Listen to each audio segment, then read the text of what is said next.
إن الحمد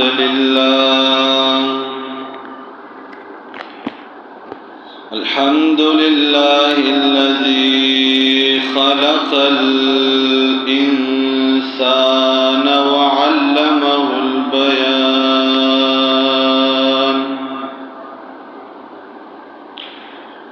والصلاة والسلام على سيد الإنس والجان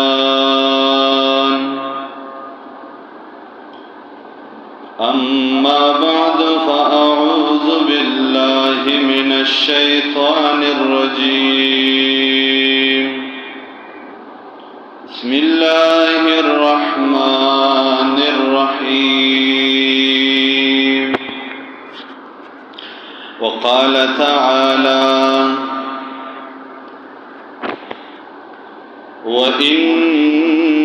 إن الأبرار لفي نعيم وإن الفجار لفي جحيم يصلونها يوم الدين وما هم عنها بغائبين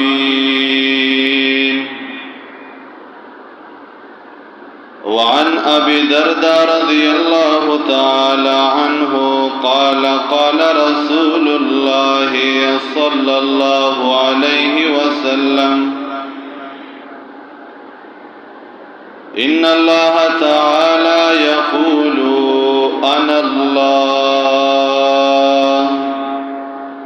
لا إله إلا أنا مالك الملوك وملك الملوك قلوب الملوك في يدي وإن العباد إذا أطاعوني حولت قلوب ملوكهم عليهم بالرحمة والرأفة وإن العباد إذا عصوني حولت قلوبهم بالسخط والنقمة فساموهم سوء العذاب فلا تشتغلوا أنفسكم بالدعاء على الملوك ولكن اشغلوا أنفسكم بالذكر والتضرع كي أكفيكم أو كما قال النبي صلى الله تعالى عليه وسلم سبحان ربك رب العزة عما يصفون وسلام على المرسلين والحمد لله رب العالمين.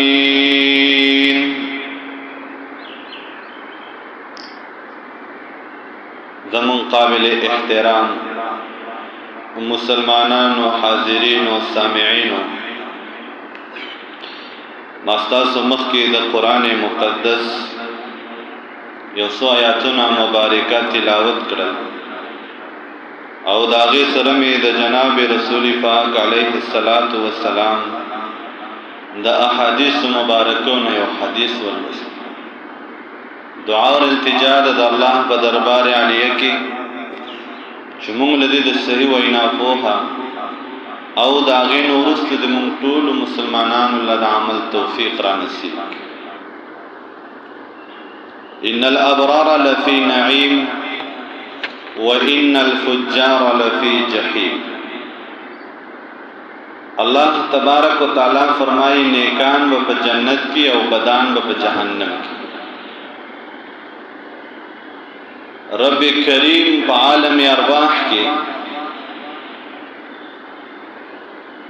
دا آدم علیہ السلام دا شانت تمام روحون فیدا کرد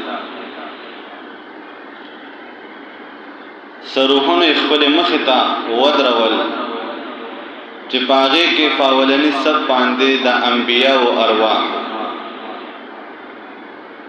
پدویم سب پاندے د اولیاء او صالحین ارواح. په دریم نمبر باندې د مؤمنانو ارواح، او په څلورم نمبر باندې د عام خلق ارواح د انسانانو. بیا د الله د نظر نه لري د زنانو روحونه الله پیدا کړل. داغه نورستو د زنانو د ارواح نورستو الله ارواح جمادی پیدا کړل، او داغه نشات بیا الله ارواح نباتی پیدا کړل، او داغه نورستو بیا الله ارواح حیوانی پیدا کړل. بیا رب کریم خیط خپل ګس طرف ته د شیاطین ارواح پیدا کړل، د خبیث جنات او ارواح الله پیدا کړل، او ګس خی طرف ته الله د فرشتو ارواح پیدا کړل. داغه نو وروسته په دویم نمبر باندې الله د حور ارواح پیدا کړل، او داغه نو په دریم نمبر باندې خپل خی طرف ته الله رب کریم د نیکو جناتو او د موکلین ارواح پیدا کړل. خی او ګس طرف ته چې الله کوم مخلوقات پیدا کړو، دا مخلوقات د الله د نور نظاره نشي کولای، او کوم چې انبیا دي، اولیاء دي، نیکان او صالحین دي، دا د الله مخ کې، او لره د نظر نه د الله زنانو ارواح نو زنانا کډیر الله ته نږدې شي نو د نبوت اعلان وته الله نه دی کړی. قرآن کې الله فرمایي مونږ مخ کې هیڅ یو پیغمبر او نبی نه دی لګړی مگر په نارینه کې. خی او ګس طرف ته چې الله کوم مخلوقات پیدا کړی دي، دیو چره د الله تعالی دیدار نشي کولای، کاغه فرشتي دي او کاغه جنات دي او کاغه شیاطین دي. د دیو جنا کله چې رسول پاک علیه الصلاۃ والسلام د جبرائیل امین سره معراج په شپه باندې اسمان ته ختل او یو مقام ته ورسید. دغه مقام کې جبرائیل عذر پیش کړي، یا رسول الله د دې نبر زما وس نشته. نو معلومه ده چې فرشته د الله د نور برداشت نشي کولی. عرض می دا کو مسلمانان، بیا الله تبارک و تعالی د دې ټولو ارواحنا وعده غستوا په هغه وخت چې هغه ته الست بربکم بزستا سوربیم ټول وی تعالی ته زمونږ ربي. الله د امتحان د پاره چې دې ټولو خو د بندګۍ اقرار وکړو، نو الله تبارک و تعالی د امتحان د پاره آدم علیہ السلام پیدا کو او شرافت ورور کو دنیا ته راولېګو، د هغه په ذریعہ باندې تمام روحونه د اسمان نه الله زمکه تراکوس کړه. نو دا دنیا د دې بنده د پاره دارالامتحان مقرر کو. داغه نورست الله جنت او دوزخ په وجود کې راوستل. څوک چې دنیا پورې خلی نو داغه زید جهنم دی، او څوک چې دنیا پرېږدي او الله طرف ته رجوع کوي نو دا خپل لوز باندې وفا وکړه چې الله ته زمونږ ربي. ما ته وای، تا ته وای، هر چا ته وای، ستا روح د الله د بندګۍ لوز کړی دی. وس چې ته د خپل لوز نه اوړې نو دې ته وعده خلافي وایي. نو قرآن دغه وایي ان الابرار لفی نعیم و ان الفجار لفی جحیم. نیکان به په جنت کې او بدان به په جهنم کې. بیا د دنیا خباثت او خصاصت مخ کې ذکر کو چې و اسباب دي. کوم انسان چې په دې وو اسبابو کې فری وځي نو د دنیا هم تباہ او آخرت هم تباہ. بیا مسلمانانو د انسان د پاره رب کریم په دنیا کې د دل لګۍ د پاره اتل زر مخلوقات پیدا کړي. هغه اتل زر مخلوقات د دې انسان د پاره دي. پاره کې شپږ زر مخلوقات د اوبو دي، شپږ زر مخلوقات په هغه کې د هوا دي، او شپږ زر مخلوقات په هغه کې د وچو دي. وز د دریاب مهي دغه اقسام شماروي دا 6000 اقسام. د هوا د مرغو حساب کوي دا شپږ زره مخلوقات په هوا دي. د ځنګلونو او د وچوبې زندسر، درندگان، ماران، لړمانان، شرمخان، ګیدړان، منظري جسم دادي 6000 مخلوقات د دې انسان د پاره پیدا کړی دي او په دې کې روحي حیواني اچولې. زما استاد دنیا مختصر دارالامتحان دی. کوم یو انسان دا اسباب استعمالی خو مقصد او غرض پل نه یری. الله و ان الابرار لفی نعیم. او چې کوم انسان په دې دنیا پورې ونختو او خپل الله يرکو نو و ان الفجار لفی جهنم، داخلك به جهنم ته داخليږي. نن سبا مسلمانانو عبد الله ابن عمر ابن العاص رضی الله تعالی عنہ فرمای مسلمان لفکار دی بزان کې د نیک بختی نخ سرګندی. د نیک بختی نخ عمر ابن العاص رضی الله تعالی عنہ فرمای پچا کې چې د نیک بختی نخ سرګند شوي سعاده فی الدنیا والآخرہ، دے په دنیا او په آخرت کې نیک بخت دی. یو نخ پاغي کې زمارونو د نیک بختی نخ دادا چې مسلمان په هر حال کې د لا اله الا الله محمد رسول الله ورد جاری ساتي. دویم نمبر کله چې په مسلمان باندې امتحان راغی نو دیبا انا لله و انا الیه راجعون، دا د نیک بختی نخ ده. مونږ انا لله و انا الیه راجعون په هغه وخت کې وایو چې مړ رانه وشي. عالمان ذکر کوي د یوازې مړ د تکلیف نه ده، بجلی لاړه انا لله و انا الیه راجعون. الګ فلان کې بیمار ده انا لله و انا الیه راجعون. الګ په ملک کې پلان کې شه دومره ګران شو انا لله و انا الیه راجعون. اے ماشوم د کټ نه راتاویږي یا راتاو شو انا لله و انا گاډه وجنګي انا لله. دا هر مصیبت په وخت کې دا کلمه جاری ساتل چې موږ د الله او الله ته ګرځو، بیا به د مرګ سختی په موږ آسان. یوې زنانه خاون وفات شو د رسول الله صلی الله علیه وسلم په زمانه کې د الله پیغمبر ورته او فرمایل انا لله و انا الیه راجعون. ډېر وایي سبق بعد الله پیغمبر ته الله پړه کې وګورځل د فلانې زنانه سره نکاح وکړه. دا به سو کړه الله پیغمبر سره نکاح وکړو. هغه زنانه وایي ما دا کلمه وی الله مالا بهتره بدل راکړه. ادوړو جن سردار زما خاون شو. یا ساته مسلمانانو د هر تکلیف په وخت کې چې کله زما یو مسلمان ورور انا لله و انا الیه راجعون وای الله تعالی بدل دا تکلیف ختم کړي د دې بهتره بدل بولور کی.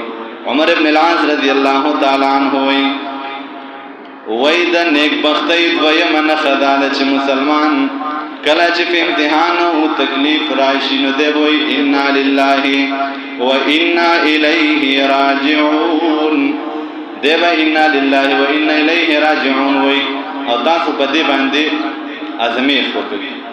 تکلیف راشي وای په تکلیف پر الله تاسو فوا کوي نه. امتحانات راغلي دي زموږ په دې ملک کې سیلابونه راغلل. 2010 کې سیلاب راغلو دا غیر دومره نقصان نو. 2022 کې چې کوم سیلاب راغی دا غیر ډبل نقصان شو. دا نقصانات ولې راځي مسلمانانو؟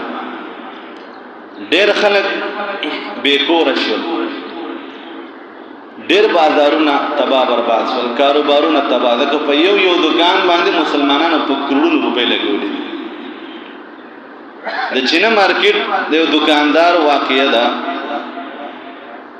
وای مونږ په 6 بجې باندې دکان کولاو کو او لا سامانونه یو بهر ته راایستل، 2 غنټې چې 8 بجې کېدې نو انډرګراوند دکانونه د اوبو ډک شي. په 2 غنټو کې دننه موږ سره جوړ شوي نه پاغې کې قسم سامانونه مارکیټونو د 2 غنټو کې داري لراله او مکمل مارکیټ د اوبو ډک شي.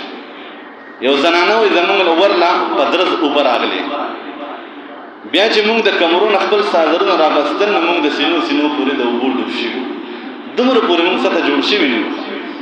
دروازې له پجړک اوبر راغلي او چې موږ کمرې ته ورتلل نو اوبه د کمرو ګوټونو ته رسېدلې وي، بلکې زموږ د سینو اوبه راغلي موږ سره جوړ شوي نه، ځان یې تر ایستلی. دومره د الله د عذاب په تیزۍ کورونو کې داخل شوی. رسول پاک علیه الصلاۃ والسلام فرمایي ایاکم والمعصیه فإن المعصیه حل سخط الله. اے بندگانو ځان د الله د نافرمانی نه بچ ساتئ، ځکه د الله نافرمانی د الله غضبونه په تاسو باندې را نازل. په 14 اگست باندې زموږ د پاکستان حکومت چې اسلامي جمهوریت پاکستان په 14 اگست ګولډن جوبلی چې کومه شو مناو کړی ده، تاسو وګورئ دا د اسلامي ملک کار دی. دې سربراهان ناسو او چې په هغه باندې 13 کروڑ روپۍ خرچ راغلي. په هغه کې چې کومې ډمې ګډې شوې وي، په هغه کې زموږ استا د ملک وزیران سربراهان، هغه یو عالم وزیر پکې ناسته، هغه وایي سترګې مې شرمېدې لاړم باتروم ته وایي.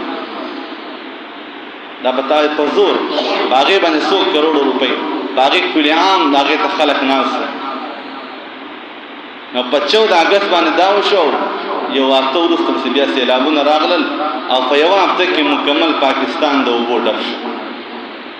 دا ولې مسلمانان وما اصابك من مصیبت فبما كسبت ايدي الناس. الله ظالم نه دی، پتا چې کوم مصیبت را دي زمارونو قرآن وای دا ستاسو د خپل لاس کردار دی. الله دې موږ د مزید مصیبتونو نه وساتي. ګناهونه معصیت چې کله په مخ د ځمکه سیوا شي داسې قسم عذابونه الله راوړي. هر مسلمان هغه د خپل ګریوان کې فکر وکړي. بیا لږې ورځې مخکې د سیلابونو نه مخکې دا زمونږ د حکمرانانو حال دی. مسلمانانو حکمرانان په موتا زما د عمل د وجنه مسلط دي. IMF پاکستان ته په سود باندې د قرضې اجازت ورکو، نو زمونږ وزیر خزانه وی الحمدلله ہمیں اجازت مل گیا. مونږ ته په سود باندې د پیسو میلاوېدو اجازت میلاو شو، الحمدلله. تاسو ماته وایي د مسلمان ملک سود تنن جایز وي، عذابونه به نه راځي مسلمانان. دا ولې دا پاکستان د اوبو ډنډه شو. په خیبر پختونخوا کې 3 کروڑه مسلمانان کورنۍ تباه شي. 3 کروڑه. یو انسان زنا کوي بسم الله الرحمن الرحیم، شراب کوي الحمدلله، دته کافر وي که مسلمان وي. یو انسان په سود باندې پیسې والي الحمدلله ما ته په سود باندې پیسې میلاو شوې، ته ماته وایا د الله عذابونه به راځي او که به نه راځي. دا زموږ اعمال. حدیث د رسول پاک علیه الصلاۃ والسلام فرمایي وی الله تبارک وتعالى فرمایي انا الله لا اله الا انا، ز الله ما نشته لایق د عبادت مگر زېما، ز مالک یم او د دنیا د مالکان او د سربراهانو زړونه زما په قدرت کې دي. دا ترمذی حدیث دی مسلمانانو. وقلوب الملوک فی یدی، د بادشاہانو زړونه زما په قدرت کې دی. وان العباد اذا اطاعوني، الله رب کریم فرمای کلا چې زما بندگان زما تابعدار وي نو حولت قلوب ملوکهم، زد د دنیا د بادشاہانو زړونه وګرځوم علیهم پدوی باندې بالرحمت والرأفه په مهرباني او په شفقت سره چې کله بندگان زما تابع وي زه د دنیا د بادشاهانو زړونه په هغوی باندې ورحموم رحم پې راځي بیا وان العباد اذا عصوني کله چې زما بندگان زما نافرمانه شي حولت قلوبهم بالسخط والنقمه زه د دنیا د بادشاهانو زړونه په دې قوم باندې سخت کموم زړور کم دا په بیا سخت شي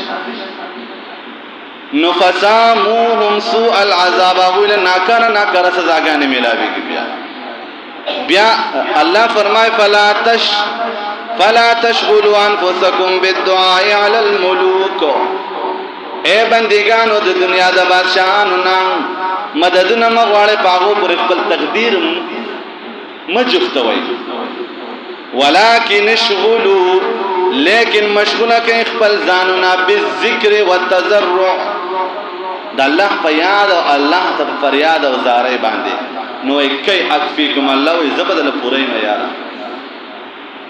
نو په دې تکلیف دې مصیبت کې ستاسو کروڑونو نقصان شوه دی ستاسو ارباو نقصان شوه دی ستاسو په لک 2 لک روپے باندې اسنه بس سچ باندې توبه استل پکار دی او چې څومره نه کېږي د خپل ورونو مدد پکار دی مسلمان نو د تکلیف په وخت کې مصیبتونه برازي تکالیف برازي نو له پکار دی چې انا لله و انا الیه دا د نیکانو د نیک بختۍ نه خبر بیا عمر ابن العاص رضی الله تعالی عنہ فرمایي واذا اعطي بنعمه کله چې مسلمان ته یو نعمت میلاو شي نو دی وای الحمدلله رب العالمین دی به د الله حمد او ثنا بیان کی د الله د شکر تعریف وکي او کله چې مسلمان یو کار باندې شروع کړي نو بسم الله الرحمن الرحیم بوي واذا افرط منه ذنبا قال استغفر الله لي واتوب الیه او کله چې مسلمان یو ګناه وشي غلطي وشي نو دی به فورا استغفار دا د نیک بختۍ نه خېږي بل دې کې الله په قران مجید کې فرمایي صبغه الله ومن احسن من الله صبغه د الله پرنګ کې رنگ شي د الله پرنګ کې رنگ شي کله چې مسلمان بلکې انسان موړ شي حدیث کې راځي د پډیرو مصیبتونو کې اخته شي چې موړ شي مسلمان نو د مصیبتونو کې اخته شي نن سبا څومره چې خلک ماړه شوي دي پډیرو مصیبتونو کې اخته شي نو د الله رب کریم یو صفت هغه خوراک نه خورل نو ماته وي تاسو وي د الله پرنګ کې رنگیدل څه ته وي خوراک پرېږده چې ته وګي پتا کې با جلالی صفات پیدا شي دا روزه ولې ما وتا ته وي زړه د الله د نور نه جوړ دی دغه د الله نور د مسلمانانو او نفس دا شیطانی کور دی کله چې نفس موړ وي دا د الله